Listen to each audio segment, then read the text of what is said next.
ಅಥಣಿಯಲ್ಲಿ ವಿಜೃಂಭಣೆಯಿಂದ ಜರುಗಿದ ಸ್ವಾತಂತ್ರ್ಯೋತ್ಸವ ದೇಶಭಕ್ತಿಯೊಂದಿಗೆ ಸಾಮಾಜಿಕ ಬದ್ಧತೆಯ ಸಂದೇಶ.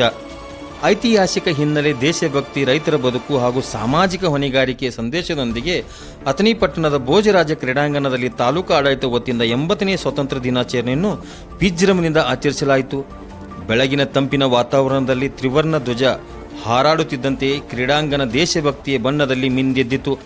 ಅಥಣಿ ತಹಸೀಲ್ದಾರ್ ಹಾಗೂ ಕಾರ್ಯನಿರ್ವಾಹಕ ದಂಡಾಧಿಕಾರಿ ಸಿದ್ದರಾಯ ಬೋಸ್ಕಿ ಅವರು ಧ್ವಜಾರೋಹಣ ನೆರವೇರಿಸಿ ಸ್ವಾತಂತ್ರ್ಯ ಹೋರಾಟಗಾರರ ತ್ಯಾಗವನ್ನು ಸ್ಮರಿಸಿದರು.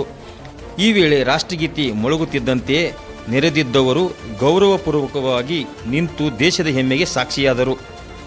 ಧ್ವಜಾರೋಹಣದ ಬಳಿಕ ಮಾತನಾಡಿದ ತಹಸೀಲ್ದಾರ್ ಸಿದ್ದರಾಯ ಬೋಸ್ಕಿ ಅವರು ಅಥಣಿ ಹಾಗೂ ಬೆಳಗಾವಿ ಜಿಲ್ಲೆಯ ಐತಿಹಾಸಿಕ ಹೋರಾಟದ ನೆನಪುಗಳನ್ನು ಮೆಲುಕು ಹಾಕಿದರು. ಬ್ರಿಟಿಷರಿಗೆ ಸಿಂಹ ಸ್ವಪ್ನವಾಗಿದ್ದ ಭೂಮಿ ಇದಾಗಿತ್ತು. 1924ರಲ್ಲಿ ನಡೆದ ಐತಿಹಾಸಿಕ 39ನೇ ಭಾರತೀಯ ರಾಷ್ಟ್ರೀಯ ಕಾಂಗ್ರೆಸ್ ಅಧಿವೇಶನಕ್ಕೆ ಬೆಳಗಾವಿ ಸಾಕ್ಷಿಯಾಗಿರುವುದು ನಮ್ಮೆಲ್ಲರ ಹೆಮ್ಮೆಯ ಸಂಗತಿ. ಅದರಲ್ಲೂ ಮಹಾತ್ಮ ಗಾಂಧೀಜಿಯವರು ಜೀವಮಾನದಲ್ಲಿ ಅಧ್ಯಕ್ಷತೆ ವಹಿಸಿದ ಏಕೈಕ ಕಾಂಗ್ರೆಸ್ ಅಧಿವೇಶನ ಬೆಳಗಾವಿಯಲ್ಲಿ ನಡೆದಿರುವುದು ಈ ನೆಲದ ಐತಿಹಾಸಿಕ ಮಹತ್ವವನ್ನು ಮತ್ತಷ್ಟು ಹೆಚ್ಚಿಸಿದೆ ಎಂದು ಹೇಳಿದರು. ಮುಂದುವರಿದ ಅವರು, ಸಮಾಜದ ಕಟ್ಟಕಡೆಯ ವ್ಯಕ್ತಿಗೂ ಸಾಮಾಜಿಕ, ಆರ್ಥಿಕ ಹಾಗೂ ನೈತಿಕ ಭದ್ರತೆ ದೊರೆತಾಗ ಮಾತ್ರ ಸ್ವಾತಂತ್ರ್ಯ ನಿಜವಾದ ಅರ್ಥದಲ್ಲಿ ಸಾರ್ಥಕವಾಗುತ್ತದೆ ಎಂದು ಅವರು ಮನಮುಟ್ಟುವ ಸಂದೇಶ ನೀಡಿದರು.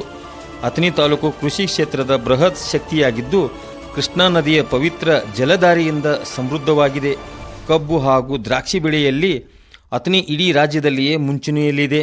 ನಮ್ಮ ರೈತ ಬಾಂಧವರ ಬೆವರು, ಶ್ರಮ ಮತ್ತು ಪರಿಶ್ರಮದಿಂದ ಅಥಣಿ ಕ್ಷೇತ್ರ ತನ್ನದೇ ಆದ ಸ್ಥಾನವನ್ನು ಗಳಿಸಿದೆ ಎಂದು ಬೋಸ್ಕಿ ಅವರು ಹೇಳಿದರು.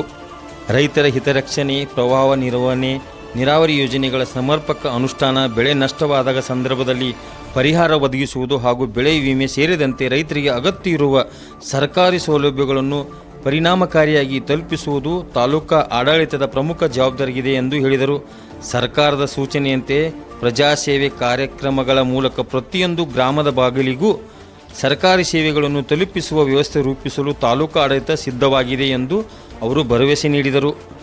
ಸ್ವಾತಂತ್ರ್ಯೋತ್ಸವದ ಅಂಗವಾಗಿ ಶಾಲಾ ಮಕ್ಕಳಿಂದ ನಡೆದ ಸಾಂಸ್ಕೃತಿಕ ಕಾರ್ಯಕ್ರಮಗಳು ಸಮಾರಂಭದ ಪ್ರಮುಖ ಆಕರ್ಷಣೆಯಾಗಿದ್ದವು. ದೇಶಭಕ್ತಿ, ಸಂಸ್ಕೃತಿ ಹಾಗೂ ರಾಷ್ಟ್ರೀಯ ಏಕತೆಯನ್ನು ಸಾರುವ ಮಕ್ಕಳ ನೃತ್ಯ, ಗಾಯನ ಮತ್ತು ವಿವಿಧ ಸಾಂಸ್ಕೃತಿಕ ಪ್ರದರ್ಶನಗಳು ನೆರೆದವರ ಮನಸೂರೆಗೊಂಡವು.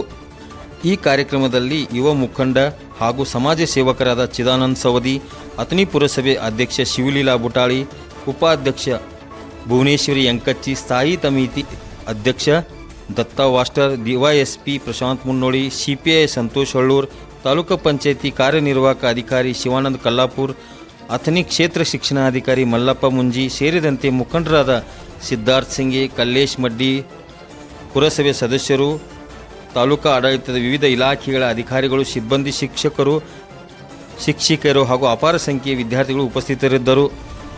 ಒಟ್ಟಾರೆ ಭೋಜರಾಜ ಕ್ರೀಡಾಂಗಣದಲ್ಲಿ ನಡೆದ 80ನೇ ಸ್ವಾತಂತ್ರ್ಯೋತ್ಸವವು ಕೇವಲ ಧ್ವಜಾರೋಹಣದ ಕಾರ್ಯಕ್ರಮವಾಗಿರದೆ ದೇಶಭಕ್ತಿಯ ನೆನಪು, ರೈತರ ಬದುಕಿನ ಕಾಳಜಿ, ಆಡಳಿತದ ಜನಪರ ಬದ್ಧತೆ, ಮಕ್ಕಳ ಪ್ರತಿಭೆ ಹಾಗೂ ಮಾನವೀಯತೆಯ ಮೌಲ್ಯಗಳನ್ನು ಒಂದೇ ವೇದಿಕೆಯಲ್ಲಿ ಸಾರಿದ ಅರ್ಥಪೂರ್ಣ ಸ್ವಾತಂತ್ರ್ಯೋತ್ಸವವಾಗಿ ಗಮನ ಸೆಳೆಯಿತು. ವರದಿ ವಿಠ್ಠಲ್ ಕೋಕಾಟೆ. ನಾವೆಲ್ಲಕ್ಕೂ ಮುನ್ನವೇ ಬ್ರಿಟಿಷರಿಗೆ ಸಿಂಹ ಸ್ವಪ್ನವಾಗಿದ್ದ ಭೂಮಿ ಇದಾಗಿತ್ತು.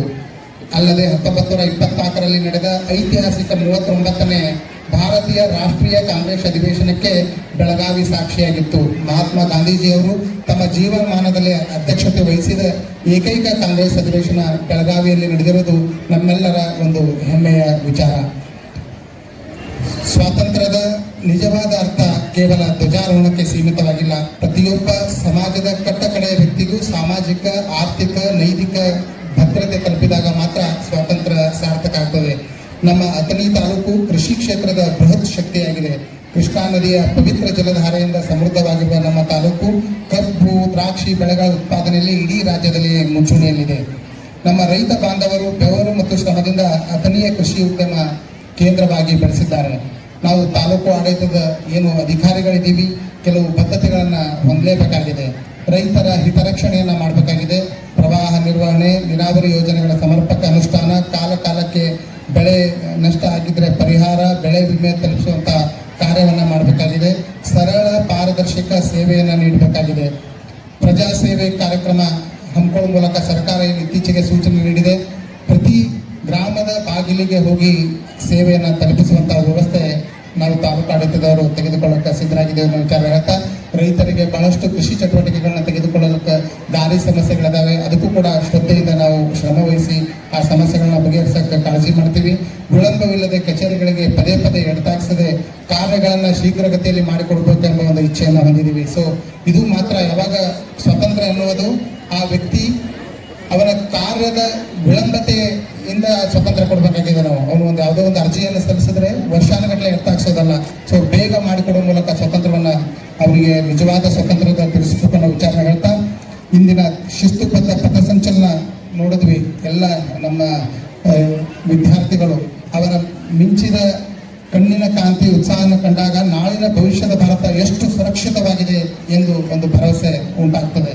21ನೇ ಶತಮಾನದ ಡಿಜಿಟಲ್ ಯುಗದಲ್ಲಿ ಶಿಕ್ಷಣ, ವಿಜ್ಞಾನ, ತಂತ್ರಜ್ಞಾನ ಮತ್ತು ಕೌಶಲ್ಯಗಳಲ್ಲಿ ಅತ್ಯುನ್ನತ ಸಾಧನೆ ತಮ್ಮದಾಗಬೇಕು ಎಂದು ಹೇಳುತ್ತಾ, ಈ ಸ್ವತಂತ್ರದ ಶುಭ ಸಂದರ್ಭದಲ್ಲಿ ಒಂದು 3 ಸಂಕಲ್ಪಗಳನ್ನು ನಾವು ತೆಗೆದುಕೊಂಡು ಹಸಿರು ಅಥಣಿ, ಸಮೃದ್ಧ ಅಥಣಿಯನ್ನು ಮಾಡೋಣ ಅಂತ ಪ್ರತಿಯೊಬ್ಬ ನಾಗರಿಕನು ಕನಿಷ್ಠ ಒಂದು ಗಿಡವನ್ನು ನೆಟ್ಟು ಪೋಷಿಸುವ ಮೂಲಕ ಪರಿಸರ ಸಂರಕ್ಷಣೆಗೆ ಕೈ ಜೋಡಿಸೋಣ ಅನ್ನೋ ವಿಚಾರನ ಹೇಳ್ತಾ, ಸ್ವಚ್ಛ ಅಥಣಿಯ ಮಾಡೋ ಮೂಲಕ ಪ್ಲಾಸ್ಟಿಕ್ ಮುಕ್ತ ನೈರ್ಮಲ್ಯದ ತಾಲೂಕನ್ನಾಗಿ ನಮ್ಮ ಮನೆ ಮತ್ತು ಪರಿಸರವನ್ನು ಸ್ವಚ್ಛವಾಗಿಟ್ಟು ಮೂಲಕ ಮಾಡೋಣ ಅಂತ 2ನೇ ಸಂಕಲ್ಪ ತೆಗೆದುಕೊಳ್ಳೋಣ.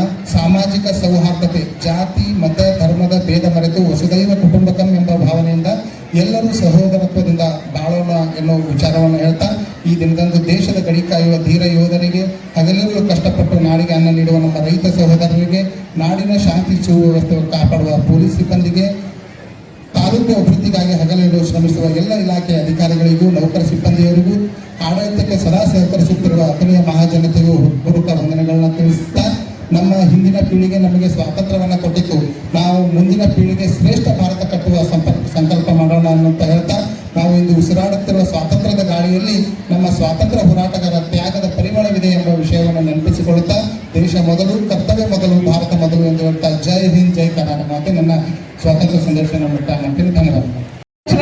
ಹಾರ್ದಿಕ ಶುಭಾಶಯಗಳು. ಭರತ ಭೂಮಿ ನನ್ನ ತಾಯಿ, ನನ್ನ ಪೊರೆವ ತೊಟ್ಟಿಲು. ಭರತ ಭೂಮಿ ನನ್ನ ತಾಯಿ, ನನ್ನ ಪೊರೆವ ತೊಟ್ಟಿಲು. ಜೀವನವನೇ ದೇವಿಗೆರಿವೆ ನಗುತ್ತ ಗುಡಿಯ ಕಟ್ಟಲು. ಜೀವನವನೇ ದೇವಿಗೆರಿವೆ ನಗುತ್ತ ಗುಡಿಯ ಕಟ್ಟಲು. ಕವಿಗಳು ಅಲ್ಲಿ ಬರುವಂತ ಉಪಮೇಯಗಳನ್ನ ನಾವು ಒಂದು ಸಲ ಅವಲೋಕನ ಮಾಡಿದಾಗ ಭರತ ಭೂಮಿನೇ ನನ್ನ ತೊಟ್ಟಿಲು ಅಂತ ಹೇಳ್ತಾರೆ. ಪ್ರತಿಯೊಬ್ಬ ತಾಯಿಗೂ ಗೊತ್ತಿರ್ತೈತಿ ಮಗು ಎಲ್ಲಿ ಸುರಕ್ಷಿತವಾಗಿ ಇರ್ತೈತಿ ಅನ್ನೋದು. ಪ್ರತಿಯೊಂದು ಮಗುವಿಗೂ ತೊಟ್ಟಿಲು ಒಂದು ಸುರಕ್ಷಿತವಾದ ತಾಣ. ಅಲ್ಲಿ ಜೋಗಳ ಆಡುತ್ತಾ ಮಗು ಮಲಗಿದಾಗ ಎಷ್ಟು ಸುಖವಾಗಿ ನಿದ್ರಿಸುತ್ತದೆಯೋ ಅಷ್ಟೇ ನಾವು ಈ ಭಾರತ ಭೂಮಿಯಲ್ಲಿ ಜನಿಸುವ ಪ್ರತಿಯೊಬ್ಬ ಪ್ರಜೆಯು ಸುರಕ್ಷಿತವಾಗಿ ನಾವು ವಾಸಿಸಲು ಸಿದ್ಧರಿದ್ದೇವೆ ಮತ್ತು ನಮಗೂ ವಾಸಿಸಲು ಸೂಕ್ತವಾದ ಭೂಮಿಯನ್ನು ಈ ಭರತ ಭೂಮಿ ನಮಗೆ ಕೊಟ್ಟಿದೆ ಎನ್ನುವುದನ್ನು ಕವಿಯವರು ಹೇಳ್ತಾರೆ.